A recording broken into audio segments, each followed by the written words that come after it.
नमस्कार साथी, आप सभी का स्वागत। आज इस वीडियो में बात करूंगा बाड़मेर, जैसलमेर और बालोतरा की राजनीति में जिस प्रकार का पिछले 4 चुनाव से जातिवाद नया मोड़ लेता हुआ दिखा, उस चीज़ को लेकर के बात करूंगा। जातिवाद यदि बोल दिया जाए तो ये वर्ड बाड़मेर जैसलमेर में ये जाति फैक्टर कब से चलना स्टार्ट हुआ? 2014 का चुनाव, जसवंत सिंह जसोल यहाँ से चुनाव लड़ने के लिए भारतीय जनता पार्टी से चाहते थे, लेकिन भारतीय जनता पार्टी की तरफ से उन्हें टिकट नहीं दिया गया और उन्होंने निर्दलीय चुनाव लड़ने का फैसला किया, जो उनके अनुसार, उनके हिसाब से उनको सही लगा।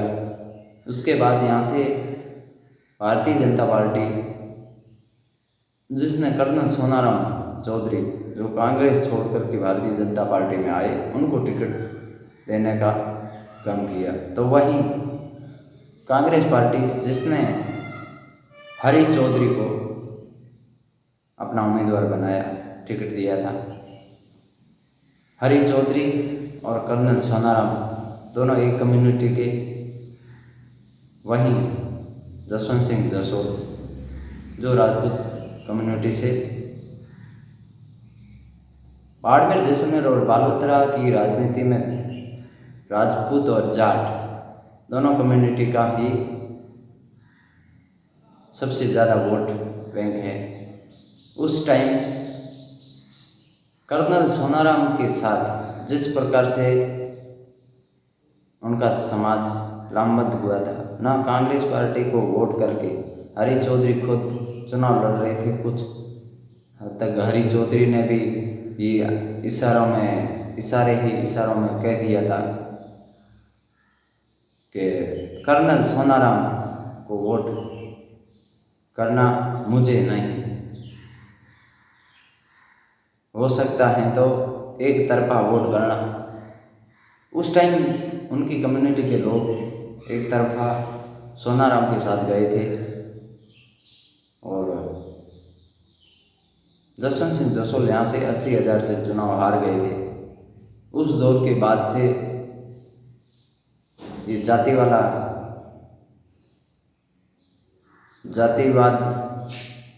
फैक्टर चलना चालू हो गया। उसके बाद चुनाव आता है 2019 का। 19 में मानवेंद्र सिंह जसोल यहाँ से कांग्रेस पार्टी के उम्मीदवार होते हैं और सामने होते हैं कैला चौधरी। कैला चौधरी भारतीय जनता पार्टी से और मानवेंद्र सिंह जसोल जसवंत सिंह की नाराज़गी के बाद से कांग्रेस पार्टी में चले गए थे और उनको कांग्रेस पार्टी ने यहाँ से टिकट दिया था और वे कांग्रेस पार्टी से यहाँ उम्मीदवार के रूप में आए। उनको टिकट दिया हुआ था। चुनाव 2014 का, उसमें जाकर के एक जाट और एक राजपूत था, लेकिन कैला चौधरी की कम्युनिटी के लोगों ने सबसे ज़्यादा वोट कैला चौधरी की तरफ किया, ताकि उनके 4.5 लाख वोट होने के बावजूद भी उनका उम्मीदवार न हारे। यानी कि अपनी जाति का ही वर्चस्व किस प्रकार से रह सके, उस भावना को जिंदा रखा। ना उनके लिए पार्टी मायने रखती है, ना ही नेता, उसमें कोई उनके लिए इम्पोर्टेंट नहीं रहता है बाड़मेर जैसलमेर की राजनीति में। उसके बाद चुनाव आया 2024 का, जिसमें कैला चौधरी, जिनके साथ पिछले चुनाव में लामबंद हुआ था उनका समाज, तो वहीं सामने थे उम्मीदवार बेनीवाल कांग्रेस पार्टी के। तो निर्दलीय था रविंदर सिंह भाटी।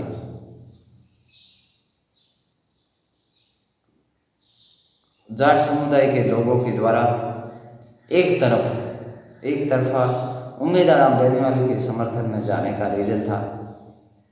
उनके साथ मुस्लिम वोटर्स और SC/ST वर्ग के कुछ वोटर्स और 3.5 लाख वोट जाट कम्युनिटी के, जिससे कुल मिलाकर के जीत की संभावना उम्मीदवार बेनीवाल की बढ़ सकती है। उन्होंने पार्टी को न दे करके अपने व्यक्ति जिसके साथ अच्छे वोट परसेंटेज हो सकते हैं, इस भावना से उम्मीदवार बेनीवाल को वोट किया। यदि उनका समाज कैलाश चौधरी को करता तो भी जीत जाता, लेकिन उम्मीदवार बेनीवाल के साथ उनको ये इस चीज़ का कन्फ्यूजन था कि कौन ज़्यादा वोट ला सकता है दोनों में से। उसके चलते उम्मीदवार के साथ लामबंद हुआ। तो वहीं राजपूत समाज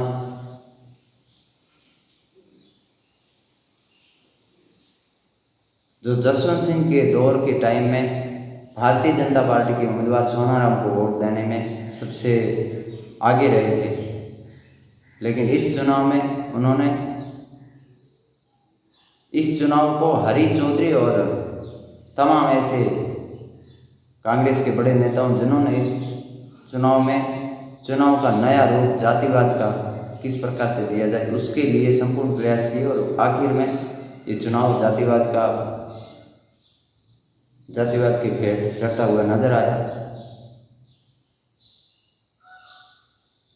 और ऐसे अनलीगल ऑडियो भी बहुत सारे शेयर हुए थे, जिसमें बाड़मेर जैसलमेर के लोगों को सब चीज़ का पता भी होगा उस चीज़ के लिए, जिसमें उम्मीदवार बेनीवाल जीत गया। ये 2014 से स्टार्ट हुआ जातिवाद का मैटर ऐसे ही चलने वाला है। जितना हद तक बाड़मेर जैसलमेर और बालोतरा की राजनीति में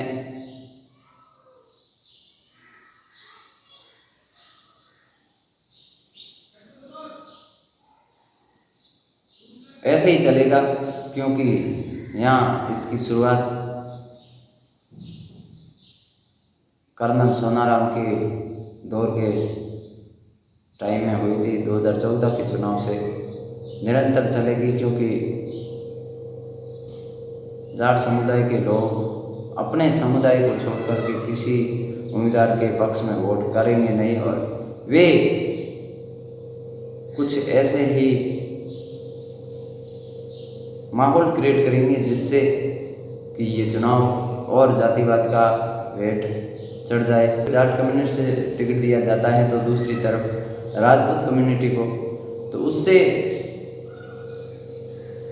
दोनों कम्युनिटी के बीच अपने उम्मीदवार को जिताने की भावना जो आगे बढ़कर के जातिवाद के रूप में दिखती हुई नजर आती है।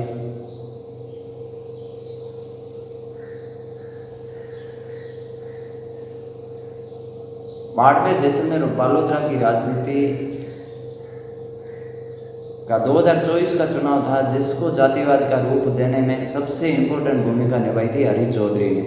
हरी चौधरी, यदि वैसे चुनावी रूप से मैं बता दूं तो हरी चौधरी को सबसे ज़्यादा टारगेट करना चाहिए था भारतीय जनता पार्टी को लेकर के, लेकिन वे सबसे ज़्यादा टीका टिप्पणी किसी के ऊपर कर रहे थे, वो था रविंद्र सिंह भाटी। एक निर्दलीय प्रत्याशी था।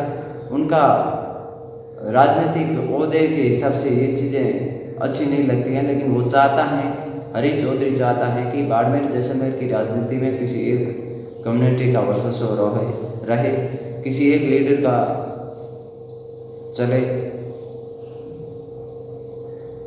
जिस चीज़ के लिए वे जातिवाद को पनपाते हुए भी दिखे थे। वे हरी चौधरी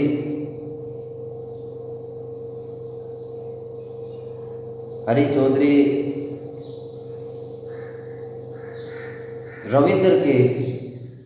रविंद्र को लेकर के ज़्यादा 2024 का चुनाव, जो पिछला लोकसभा का ये जो लोकसभा का चुनाव था, इसमें रविंद्र को लेकर के ज़्यादा कुछ बोलते हुए नजर आए, लेकिन सामने उनके प्रत्याशी भारतीय जनता पार्टी का था, जिसको लेकर के वे काफ़ी शांत लग रहे थे, उसको लेकर के कुछ बोलते हुए नजर नहीं आए थे। वे भी बाड़मेर जैसलमेर की राजनीति को एक जातिवाद का रूप देना चाहते थे। ऐसे तमाम नेता हैं जिनके चलते ये बाड़मेर जैसलमेर की राजनीति में जातिवाद को बढ़ावा मिला, और ये निरंतर चलने वाला है, क्योंकि दो कम्युनिटी के वोट ज़्यादा हैं और वे चाहेंगे अपने उम्मीदवार को जिताने के लिए। लेकिन ये वाला 2024 का चुनाव था जिसको जातिवाद का भेंट सबसे ज़्यादा किसी उम्मीदवार ने या किसी राजनेता ने चढ़ाया, तो वो था हरी चौधरी। उन्होंने जनता में रविंद्र के प्रति जिस प्रकार की नज़रिया रखा, वो नज़रिया हरी चौधरी का जातिवाद को नया मोड़ देने का नज़रिया लगा। जिस प्रकार से उनका चुनावी कैंपेन देख लो, जिसमें किसी एक उम्मीदवार को लेकर के ही ज़्यादा चिंतित और ज़्यादा बोलते हुए नजर आए। सामने भारतीय जनता पार्टी को लेकर के बहुत कम ही बोलते दिखे।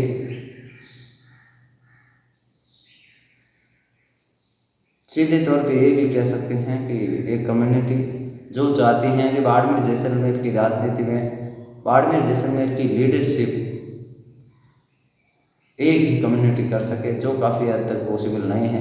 जनता इस चीज़ को लेकर के किस प्रकार के अगले चुनाव में आती हैं, उस चीज़ों को लेकर के अभी स्पष्टीकरण कुछ नहीं कर सकता हूँ, लेकिन बहुत कुछ अच्छा देखने को मिलेगा। 2024 का चुनाव के बाद का जो चुनाव आएगा, उसमें सब कुछ अच्छी चीज़ें निकल करके सामने आएगी। जो 2024 का चुनाव था बहुत इंटरेस्टिंग चुनाव था, जहाँ एक तरफ मूल ओबीसी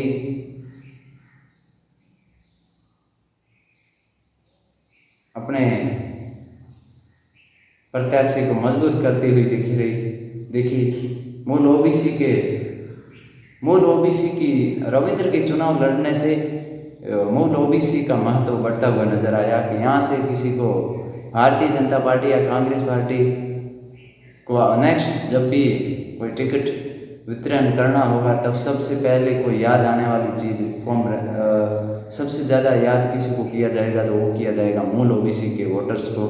तो उनका महत्व इस चुनाव में बढ़ता हुआ नजर आया। उसको बढ़ावा देने का कारण एकमात्र रहा रविंद्र सिंह भाटी, जो चुनाव लड़ता है निर्दलीय, और उनके साथ मूल ओबीसी के समर्थक, मूल ओबीसी का वोट उनके तरफ शिफ्ट हो जाता है, और जो उनकी स्ट्रेंथ बन जाता है, स्ट्रॉन्ग पॉइंट रहता है, जिसको लेकर के तमाम दल भी चिंतित हुए थे और अनेक प्रकार के चुनावी कैंपेन किए उनके उन वोटों को साधने के लिए, लेकिन ये काफ़ी हद तक पॉसिबल नहीं हो पाया।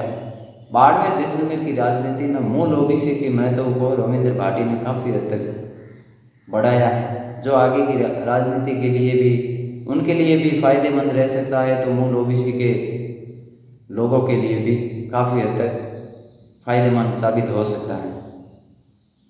मिलते हैं नेक्स्ट वीडियो में, तब तक के लिए धन्यवाद। जय हिंद, जय भारत।